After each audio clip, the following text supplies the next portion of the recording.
Hello friends, welcome to Indian study पर आपका स्वागत है। दोस्तों, जैसा कि आप सभी लोग जानते हैं, मैं डेली बेसिस पे आपको वर्णमाला जो हिंदी की इंपॉर्टेंट टॉपिक है उसको कंप्लीट कर रहा हूं। आज ही आपकी ये लास्ट वीडियो है, तो 5 वीडियो में आपकी वर्णमाला जो है वो कंप्लीट हो चुकी है। मैं यकीन के साथ कह सकता हूं, अगर आपने ये सारी 5 वीडियो देख ली तो आपको वर्णमाला के लिए कोई और वीडियो देखने की आवश्यकता नहीं पड़ेगी। और सबसे अच्छी बात है कि मैंने ये छोटी छोटी वीडियो आप लोगों के लिए बनाई है 15-15 मिनट की, तो इनमें आप ज़रूर से अपना टाइम दीजिएगा, तो यहाँ पर आपको बहुत सारी चीज़ें सीखने को मिलेंगी। कल जाते जाते मैंने आपसे क्वेश्चंस पूछा कि निम्नलिखित में से कौन सा वर्ण स्पर्श व्यंजन नहीं है। मैंने आपको बताया था जितने भी आपके व्यंजन हैं जिनको वर्गों के आधार पर हमने बांटा है वो सभी को हम स्पर्श व्यंजन का नाम देते हैं। इनका जो दूसरा नाम होता है, क्योंकि ये वर्ग के आधार पर बड़े होते हैं, इसलिए सर इनको हम दूसरे नाम से वर्गीय व्यंजन के नाम से भी जानते हैं। जैसे का वर्ग आपका होता है, चा वर्ग आपका होता है, टा वर्ग आपका होता है, या आपने कोई वर्ग नहीं सुना होगा, ये अंत इस व्यंजन में आता है सर। तो ये आपका जो चौथा ऑप्शन जो है वो आपका बिल्कुल करेक्ट हो जाएगा। कल मैंने आपसे ये क्वेश्चन पूछा था। आपकी जानकारी के लिए बता दूं, डेली सुबह 11 बजे मैं अनअकैडमी पर free of cost special class ले रहा हूं। बिल्कुल फ्री है, उसके लिए आपको कुछ भी पैसे नहीं देने हैं। और बिल्कुल ये आपकी जो स्पेशल क्लास होती है, आप लोगों को ऐसा फील होगा जैसे आप प्लस प्लेटफॉर्म पर बैठ करके पढ़ रहे हैं। तो उस क्लास का लिंक मैं डिस्क्रिप्शन में प्रोवाइड करवा दूंगा, जो मेरी आगामी क्लास है, तो आप वहां पर एनरोल कर लीजिएगा और पढ़ने आ जाइएगा। ठीक है।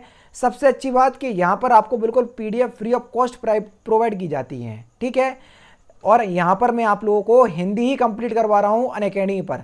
तो अगर आप बड़मारा पढ़ रहे होंगे तो रिवीजन हो जाएगा, नहीं तो नया टॉपिक तो आपको वहाँ पर अवश्य रूप से मिल जाएगा। ठीक है। उस क्लास का लिंक डिस्क्रिप्शन में मिल जाएगा, तो एक बार जरूर से चेकआउट कीजिएगा। नेक्स्ट क्वेश्चन आपके सामने देख लीजिए कि हिंदी में सा ध्वनि क्या है। सा ध्वनि कल मैंने आपको बताया था, सा हो गया, शा हो गया और शा हो गया और हा हो गया। इनके मैंने आपको उच्चारण स्थान भी बताए थे। सा का जो उच्चारण स्थान होता है वो आपका क्या होता है सर? तालु होता है। क्या होता है? तालु, जिसको हम तालब भी कहते हैं। सा षटकोण का जो उच्चारण स्थान होता है उसको हम मूर्ध्या कहाँ से बोलते हैं सर? मूर्ध्या से बोलते हैं। और जो आपका कौन सा सा सपेरे वाला होता है, सा सपेरे वाले को हम दंत से बोलते हैं। किससे? दंत से। जो आपका हा होता है उसको हम कंठ से बोलते हैं। कहाँ से बोलते हैं सर? कंठ से। तो यहाँ पर जो आपका सही आंसर हो जाएगा वह क्या हो जाएगा? सा को हम तालु से बोलते हैं, तो यहाँ पर तालब आपका बिल्कुल सही आंसर हो जाएगा। दूसरा ऑप्शन बिल्कुल करेक्ट। ठीक है। चलिए नेक्स्ट क्वेश्चन की तरफ चलते हैं। कौन सा वर्ण ओष्ठ नहीं है? अब आपको ये पता होना चाहिए कि ओष्ठ से हम कौन सा वर्ग बोलते हैं। पूरा आपका जो पा वर्ग होता है ओष्ठ से बोला जाता है। पा वर्ग, पा वर्ग में पा, फा, बा, भा, मा। तो देखो, बा तो आपका आता ही है, माँ भी आपका आता है। अब ये तो आपका ओष्ठ से बोला ही जाता है, ये दोनों तो हट ही गए। अब बड़ा ऊ और बड़ा आ बचा। अब हमने आपको बढ़ाया था कि बड़ा आ जो है और छोटा आ, ये दोनों कंठ से बोले जाते हैं। बड़ा आ और छोटा आ दोनों कंठ से बोले जाते हैं। तो जो आपका जो छोटा ऊ और बड़ा ऊ है, ये दोनों को हम ओष्ठ से बोलते हैं। किससे बोलते हैं? ओष्ठ से। तो बचा क्या? बड़ा आ ही तो है, इसी को तो हम कंठ से बोलते हैं। और यही तो पूछ रहे थे कौन सा ओष्ठ नहीं है, जो ओष्ठ से नहीं बोला जाता है। अल्प प्राण ध्वनियाँ कौन सी हैं? अब आपको जैसे ही अल्प प्राण आपको सामने आया तो आपके दिमाग में क्लिक होने चाहिए किसी वर्ण का पहला, तीसरा और पांचवा अक्षर। अब देखो, पहले में देखना, ये पहला है, ये पहला है, लेकिन ये दूसरा है, हटा दो, ये तो महाप्राण है। ये पहला है, ठीक है, ये दूसरा आ गया, महाप्राण है, हटा दो। पहला ठीक है, दूसरा आ गया, महाप्राण आ गया, हटा दो। ये तीनों आपके हटी गए। का, खा, गा। यहाँ पर देखना, चा, छा नहीं भैया, यहाँ पर का, खा, ये दूसरा है, ये भी हटा दो। यहाँ पर दूसरा ऑप्शन करेक्ट होगा। यहाँ पर मैं देख नहीं पाया क्योंकि यहाँ पर जा है सर। क्या है? जा। देखो अभी हाल ही मैं आपको समझा दे रहा हूँ। जा, जा जो है वो आपका तीसरा वर्ण है। चा, छा, जा, झा, या, ये पहला, तीसरा और पांचवा, यही तो आपके अल्पप्राण कहलाएंगे। तो सर यही तो लिखे हैं सर, दूसरा ऑप्शन करेक्ट। नेक्स्ट क्वेश्चन की तरफ बढ़ रहे हैं। नेक्स्ट क्वेश्चन, कौन सा वर्ण घोष नहीं है? घोष जैसे ही आपके सामने आया, घोष और सघोष बात एक ही होती है। जैसे ही आपके सामने घोष आया, आपको याद आना चाहिए सर किसी वर्ण का तीसरा, चौथा और पांचवा। ठीक है। रा तो हमको पता नहीं है। ठीक है। ता, ये तो पहले वर्ग में आता है, ये तो अघोष है, हटा दो। भा जो है, यही तो आपका घोष का उदाहरण होगा कि नहीं होगा? बताइए सर। तो यहाँ पर जो आपका सही आंसर हो जाएगा वह क्या हो जाएगा? देखो, पा, फा, बा, भा, मा। ठीक है। घोष नहीं है। अच्छा, ये तो आपका घोष होगा, इनने ये पूछा कि घोष नहीं है, ये आपसे पूछा है, ये भी होगा। तो भैया ता नहीं होगा, यहाँ पर ता नहीं होगा सर। क्या नहीं होगा? ता, क्योंकि इनने ये पूछा कि कौन सा घोष नहीं है। मैं समझ रहा था कौन सा घोष है, ता। ये तो आपका अघोष का उदाहरण है। क्या सर? अघोष का उदाहरण है ये तो। चलिए नेक्स्ट क्वेश्चंस की तरफ चलते हैं। नेक्स्ट क्वेश्चंस आपके सामने, किन ध्वनियों को अनुस्वर कहा जाता है? मैंने आपको बताया था कि अनुस्वर किसको कहते हैं? या, रा, ला, वा, ये अंतःस्थ व्यंजन कहलाते हैं। इसमें जो या और बा होते हैं उनको हम अनुस्वर भी कहते हैं। क्या कहते हैं सर? अनुस्वर कहते हैं। इंपॉर्टेंट क्वेश्चन है ये। जो आपके अनुस्वर होते हैं ये स्वर के बाद आने वाले जो नासिक ध्वनियां होती हैं उनको हम अनुस्वर कहते हैं। अब देखो कौन से ऑप्शंस में दिया सर, स्वर के बाद आने वाली नासिक ध्वनि को ही हम अनुस्वर कहते हैं। पहला ऑप्शन करेक्ट। इनमें से कौन सा महाप्राण है? महाप्राण जैसे ही आपका आया तो आपको हर वर्ग का दूसरा और चौथा अक्षर आपके दिमाग में झूलना चाहिए, ठीक है। अब देखो यहाँ पर दूसरा और चौथा, देखो ता, था, ये तो दूसरा ही है, बस यही तो हो गया आपका महाप्राण। ये तो पहला है, ये आपका अंतःस्थ व्यंजन में आता है, चा वर्ग का पहले ही आता, तो सर पहला ऑप्शन करेक्ट होगा। प्रयत्न के आधार पर ला किस प्रकार का व्यंजन है? प्रयत्न के आधार पर ला किस प्रकार का व्यंजन है? ये जो आपका ला है ना, प्रयत्न के आधार पर, इसको हम कौन सा व्यंजन कहते हैं? तो इसको बोलेंगे हम पार्श्व व्यंजन। ये जो आपका ला है, ये जो जीव होती है इसके पार्श्व भाग से बोला जाता है, इसको हम पार्श्व व्यंजन बोलते हैं। और इसी को हम बस्त व्यंजन के भी नाम से जानते हैं। किससे? बस्त व्यंजन के भी नाम से जानते हैं। तो ये भी आप जानकारी के लिए याद रखिएगा, ठीक है, क्योंकि एग्जाम में पूछा जा चुका है। हिंदी में बा ध्वनि कौन सी है? बा जो है वो हम कहाँ से इसका उच्चारण करते हैं? पहले तो ये बताओ, जो बा बकरी वाला है ये एक्चुअल में किस वर्ग में आता है? सर ये पा वर्ग में आता है, पा, फा, बा, ठीक है। और पूरा पा वर्ग हम ओष्ठ से बोलते हैं, तो बस बात ही खत्म हो गई। तो दूसरा ही ऑप्शन करेक्ट होगा सर। दूसरा ऑप्शन यहाँ पर आपका बिल्कुल करेक्ट हो जाएगा। निम्नलिखित में से कौन सी दंतोष्ठ ध्वनि है? देखो ये वाला जो बा बकरी वाला है ये आपका ओष्ठ से बोला जाता है। कहाँ से? ओष्ठ से। और जब मैंने आपको अंतःस्थ व्यंजन में या पढ़ाया था, जो कि या आपका तालु से बोला जाता है, ये मैंने आपको बताया था, ठीक है। उसके बाद या, रा जो है वो आपका मूर्धन्य से बोला जाता है। या, रा, ला आपका बोला जाता है आपका कहाँ से? कंठ से बोला जाता है, सॉरी दंत से, दंत से। और जो आपका बा होता है इसको हम दंतोष्ठ से बोलते हैं। कहाँ से? दंतोष्ठ से बोलते हैं। तो यहाँ पर आपका चौथा ऑप्शन करेक्ट होगा। निम्नलिखित में से कौन सा वर्ण मूर्धन्य व्यंजन है? अब ये बताओ कि कौन सा वर्ग जो है वो पूरा मूर्धन्य से बोला जाता है। अगर आपको ये याद है तो आसानी से आप इस क्वेश्चन का आंसर दे सकते हैं। पूरा टा वर्ग मूर्धन्य से बोला जाता है। ये तो चा वर्ग है, नहीं बोला जाएगा। चा वर्ग को हम तालु से बोलते हैं। किससे? तालु से। पा वर्ग ओष्ठ से बोला जाता है, ठीक है। ता वर्ग आपका दंत से बोला जाता है। बस यही तो बचा जिसको हम मूर्धन्य से बोलते हैं। तीसरा ऑप्शन करेक्ट।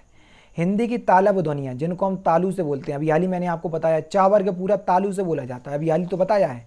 तो बस यहाँ पर आपका चा, छा, जा, झा, या, और पांचवा इसका या व्यंजन होता है, ठीक है। पहला ऑप्शन करेक्ट। बोल तो रहा हूँ कि हर एक चीज़ को बहुत अच्छे से और एक्सप्लेन के साथ समझाऊंगा। हर एक चीज़ को बिल्कुल फैक्ट वाइज आपके सामने रखूंगा कि सब चीज़ आपको समझ में आई। क्या लेता हूँ आपसे? केवल 500 लाइक, वो भी आप नहीं दे पा रहे। आप लोगों से गुजारिश है कि वीडियो अच्छी लगी तो प्लीज़ दोस्तों वीडियो को 500 लाइक तक जरूर पहुंचाइएगा।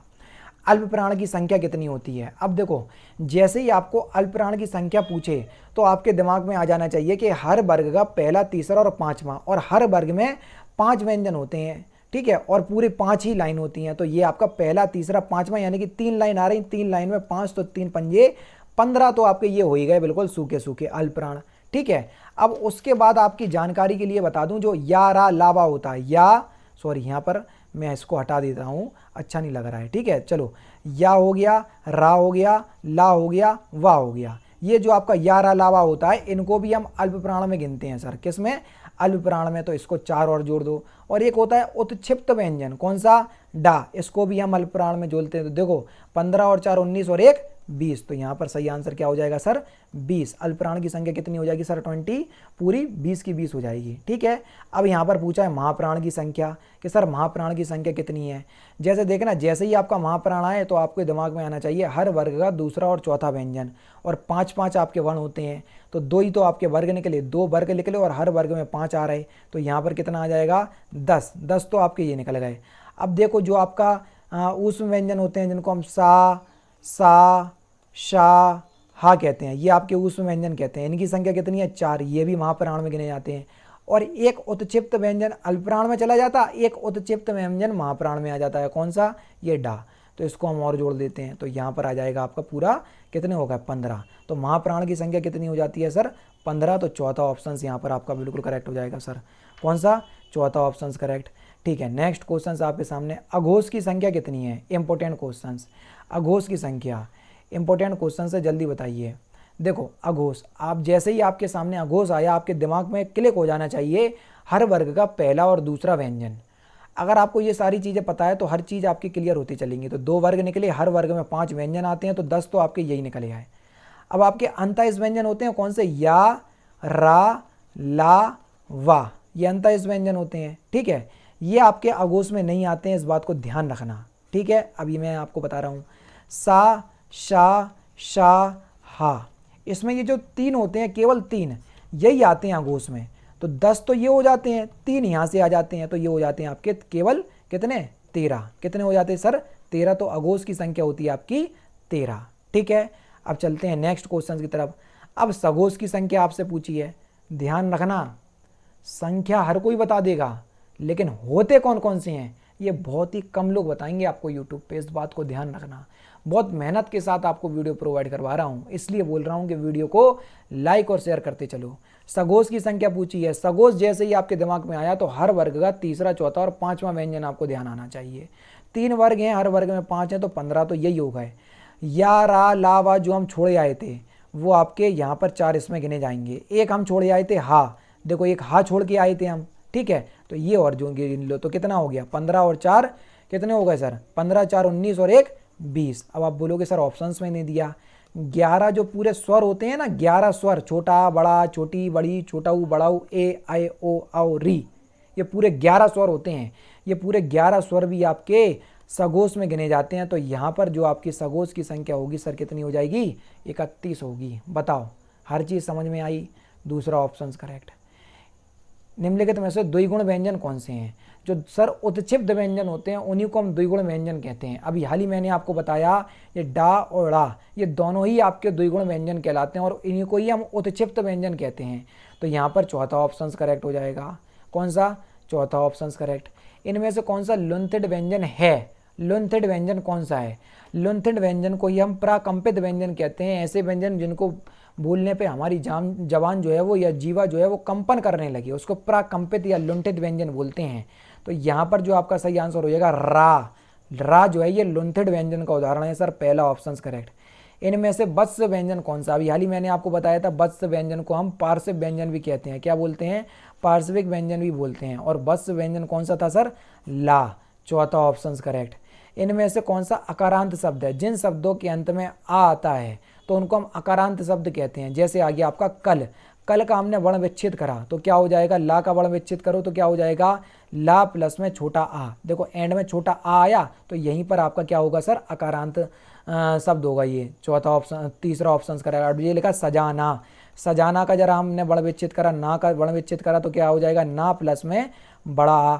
बड़ा आ जे आया और जहाँ पर बड़ा आ आता है उसको हम आकारांत कहते हैं। क्या कहते हैं? आकारांत। थोड़ा डिफरेंस है, देखो यहाँ आकारांत है छोटा आ रहा, यहाँ आकारांत है बड़ा आ रहा। ठीक है, चलिए नेक्स्ट क्वेश्चन। इनमें से कौन सा आकारांत शब्द है? अभी हाल ही मैंने आपको बताया, वही चीज़ आपके सामने आ गई। किसके एंड में बड़ा आ रहा? देखो ये तो आपका आकारांत होगा, ये भी आकारांत होगा, ये भी आकारांत होगा, ये आकारांत होगा। चौथा ऑप्शन करेक्ट। नवीन विकसित व्यंजन कौन से हैं? Question number 106। सिंपल है, आसानी से बता दो। पहला ही ऑप्शन करेक्ट है सर। कौन सा? पहला ऑप्शन करेक्ट हो जाएगा। यही आपके नवीन विकसित व्यंजन है, पहला ऑप्शन बिल्कुल करेक्ट। आगत व्यंजन कौन से हैं? बता चुका हूँ, ऐसी ध्वनियाँ जिनको हमने बाहर की भाषा से हिंदी में स्वीकार किया है उन्हीं को हम आगत ध्वनियाँ कहते हैं। जैसे ये अरबी फारसी भाषा के शब्द हैं, ये सभी आपकी आगत व्यंजन कहलाएंगे। चौथा ऑप्शन करेक्ट। स्पर्श व्यंजन, कंठ ध्वनि, अघोष और महाप्राण। बहुत बढ़िया, एक ही क्वेश्चंस में आपसे 4-5 क्वेश्चंस पूछ लिया एग्जामिनर। ऐसे क्वेश्चंस देखने को मिलेंगे यूपीएसआई में। कौन कौन सी हैं? स्पर्श व्यंजन तो सर उसे कहते हैं जिसको वर्गों के आधार पर वर्गीकृत किया गया है। ठीक है, ये तो सभी हो जाएंगे। ठीक है, कंठ ध्वनि में केवल का वर्ग आता है तो पूरे का वर्ग के ऑप्शन है, बिल्कुल ठीक है। अघोष में पहले और दूसरे आते हैं। ठीक है, तो देखना पहला और दूसरा आएगा तो तीसरा और चौथा तो ये आपका सघोष में चलाएगा, इसको तो हटा ही दो।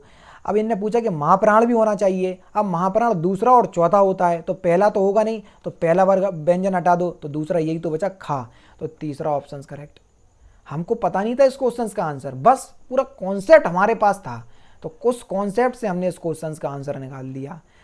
घर्षण से उच्चारित व्यंजन, मैंने आपको बताया जो ऊष्म व्यंजन होते हैं उसको हम संघर्षी व्यंजन भी कहते हैं। क्यों? क्योंकि उनके उच्चारण को घर्षण, कंठ में घर्षण होता है। घर्षण दो सतहों के बीच लगने वाले बल को हम घर्षण बल कहते हैं, आप सभी लोग जानते हैं। जो ऊष्म व्यंजन होते हैं सा सा सा सा हा, ये सारे आपके क्या कहलाते हैं? घर्षण से उच्चारित व्यंजन कहलाते हैं। दूसरा ऑप्शन सर बिल्कुल करेक्ट होगा। अयोगवा किसे कहते हैं? जब मैंने आपको स्वर पढ़ाया था तो मैंने आपको पढ़ाया था कि जो अंग की बिंदी होती है और जो आह खाली होती है, इन दोनों को ही हम अयोगवा कहते हैं। और अंग की बिंदी को हम अनुस्वर कहते हैं और आह खाली को हम विसर्ग कहते हैं। तो यहाँ पर दूसरा ऑप्शन करेक्ट होगा सर। कौन सा? दूसरा ऑप्शन करेक्ट होगा। भाषा निर्माण की इकाई का सही क्रम आपको बताना है। जैसे मैंने आपको पहले ही दिन बताया था कि वर्ण के मिलने से बनता है आपका अक्षर, अक्षर के मिलने से बनता है आपका क्या? अक्षर के मिलने से क्या बन जाता है सर? शब्द। अक्षर के मिलने से बन जाता है आपका शब्द। अक्षर के वर्ण के मिलने से बनता है अक्षर, अक्षर के मिलने से बनता है आपका शब्द, शब्द से मिलकर बनता है आपका पद, पद से मिलकर बनता है आपका पदबंध, पदबंध से मिलकर बनता है आपका उपवाक, उपवाक से मिलकर आपका क्या बनता है? वाक। ये आपका पूरा कंप्लीट होता है। अब देखो कौन से ऑप्शंस में दिया, यहाँ पर शब्द, ध्वनि, वाक, पद, ये तो हटा ही दो, वाक सबसे एंड में आ रहा है। यहाँ पर देखो शब्द, वाक, ये भी हटा दो, बीच में आ गया, वाक बीच में आ गया। अब देखो ध्वनि, ध्वनि को ही वर्ण कहते हैं, ठीक है। शब्द आ रहा, अक्षर वाला यहाँ पर क्या हो गया? स्किप हो गया, तो ठीक है शब्द आ रहा, फिर पद आ रहा, फिर पदबंध, उपवाक स्किप होगा, फिर वाक आ गया, ठीक है। तो यहाँ पर चौथा ऑप्शन करेक्ट। इनमें से कौन से कठोर व्यंजन होते हैं? पूरा जो आपका टा वर्ग होता है, टा ठा डा ढा णा, पूरा टा वर्ग, पूरे टा वर्ग को ही हम कठोर व्यंजन के नाम से जानते हैं। तो यहाँ पर ये सभी जो है कठोर व्यंजन के उदाहरण होंगे। और लास्ट क्वेश्चन, उच्चारण की दृष्टि से वर्णों की कुल कितनी संख्या होती है? इससे सिंपल क्वेश्चंस पूरी हिंदी में नहीं है, तो इस क्वेश्चंस का आंसर सर आप मुझे कमेंट बॉक्स में बताएंगे। तो दोस्तों ये 113 क्वेश्चंस पूरे वर्णमाला के थे, जिनको मैंने 5 वीडियो में समेटा है। ये 5 वीडियो आपके एग्जाम की दृष्टि से बहुत ज़्यादा इंपॉर्टेंट है। ये पूरी वीडियो उसको देखिएगा तो आपको बहुत सारी जानकारी जो है नई प्राप्त होगी। तो इस क्वेश्चंस का आंसर आप मुझे कमेंट बॉक्स में बताइएगा। कल मिलते हैं नए चैप्टर के साथ, नए टॉपिक के साथ। तो दोस्तों अगर वीडियो पसंद आए तो प्लीज़ दोस्तों वीडियो को लाइक कीजिए, शेयर कीजिए और साथ ही साथ हमारे चैनल को सब्सक्राइब करना ना भूलें, क्योंकि मैं रोजाना इसी तरह की वीडियोस आप लोगों के लिए लाता रहता हूँ। नमस्कार दोस्तों, जय हिंद, जय भारत।